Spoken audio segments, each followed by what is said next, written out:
Hey, bro, I ain't gonna cap to you. I ain't gonna cap to you. You only see half my face, but I ain't gonna cap to you. This entire SummerSlam build, all of it, like the build to the show, the actual show, and the results of the show, and the aftermath, explain to me how bad this WWE fan mind control stuff really is. I recently watched Paul Heyman's interview on the Ariel Helwani show talking about Brock, and to be honest, when you see the thumbnail and you know who Paul Heyman is, you know who Brock is, you know Paul Heyman's not going to say anything bad about Brock Lesnar. So I don't know why people were like, "Oh, what's Paul going to say?" You know exactly what Paul's going to say. Paul's not going to say anything bad about his boy. You know that. But Paul Heyman made an untrue statement in that interview, and I didn't watch the whole thing. I saw what I needed to see, and I turned it off. Ain't nobody sitting here watching talking about Brock Lesnar for 20 minutes. Ain't nobody doing that. He heard the response in the crowd, and they were loud, so that meant everybody loved that Brock was back. And both of those two people were very angry that Brock was back. Okay, let's move on. The section behind me, where two of my other friends were behind me, they were pissed. And Paul knows he can't make a general statement about everyone in that arena because no one knows how every person in that arena was feeling at that time when Brock came out. It was loud. Yeah, there's thousands of people in there. You know what I'm saying? And the people who were happy about Brock, they probably do outweigh the people that were not. But you can't just make a general statement on, oh, everyone was hyped because it was loud. That's just not true. But I remember as I was leaving the arena, it was different because it's a lot of people out there. So like getting to the car was a freaking, it was a trek to get there. But there were some people who were talking, about the show, who thought both nights were just top tier wrestling. Perfection, everything was just spotless. And then as I'm continuing walking, I'm hearing more people, and they're talking about, why is Brock back? Why is Brock here? Wasn't he wilding? What's going on?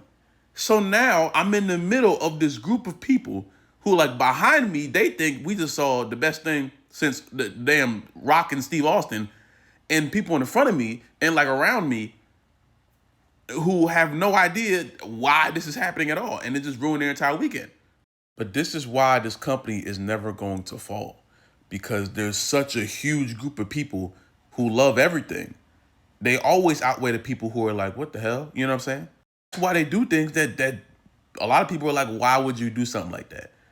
Because they don't care. Because it doesn't matter. This is the stuff I was talking about, like right around the time where Punk was like at his peak in AEW. And people were really at their peak of comparing AEW and WWE. And it's like, you can't compare the two anymore. AEW is still a wrestling company.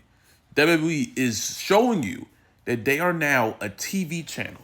They are a entertainment enterprise. They're no longer really wrestling. A lot of people say it. Michael Cole keeps saying it every time they put a microphone in his face.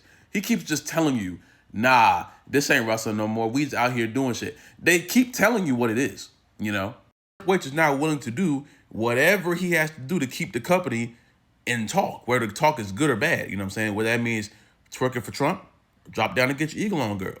That means bringing Brock back, bring him back. They don't care because they know the crowd's going to be split anyway. They know there's going to be people who be like, why are you doing this? But then they're going to go back to the pop and say, oh, well, all these people in the crowd said it was, So they don't care. They have justification for everything they do, whether that's good or bad. You know what I'm saying? It doesn't matter to them at all. All this ESPN stuff is happening. Now we got to pay $30 a month to watch 5 matches on Backlash. Man, get the fuck. I was sitting next to this lady in this seat right here. I was sitting next to this lady on night 2. She, right before the main event, I think it was, she told me and my girlfriend that the seats that she bought them for a cheaper price. But when she first looked at them, they were $21,000. There's nothing that I've seen in this company in the past decade that is worth $21,000. This view isn't worth $21,000. Huh? Oh, well, resellers, I don't care if it's a resale, pre-sale, you sell, me sell. What the fuck? $21,000? I don't care who put the damn price on there. No one in their mind should think, yeah, this seat for this show in this year for this company is worth $21,000. But WWE fan 24242424 would do it. You know why? Because that's what they do. So the company, again, this company will never die. Morally, they died in like 2005. You know what I'm saying? This company will never physically die. They can't. It don't matter if you stop watching, me stop watching, we all stop watching. It doesn't matter. They have residual income now. The only thing they are, they're just in debt now. That's why I'm still confused about their theme song situation. Because why in the fuck does Zelina Vega's theme song sound like track 4 off a Megan Thee Stallion album? When she come out, no one gives a fuck. You know why? Because it sounds like SmackDown about to start. Zelina Vega come out, 1, 2, 3, 4. No, it's just some robot rapping with the same beat. I'm like, who the hell? Why is Zelina coming to a No one knows Zelina Vega's coming out. No one knows. And she's not the only one.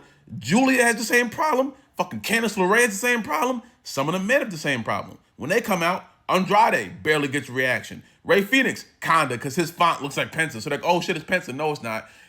There's multiple people who hit their music hits. No one gives a damn. Because no one knows. And the company knows, like, inherently that they've fallen. So they've been trying to pass the torch, you know what I'm saying? They're trying to give Cody Rhodes to John Cena. But guess what? It's never going to work. I love Cody, but it's never going to work.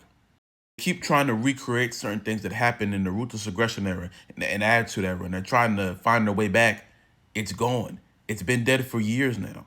This is the TKO turn around and give us all your money era. That's what this era is. The company's on autopilot now, bro. That's just what it is. You know what I'm saying? I'm 25 now. I haven't loved this company since I was 13 years old. I am 25. I've been watching out of habit for 15 years now, you know?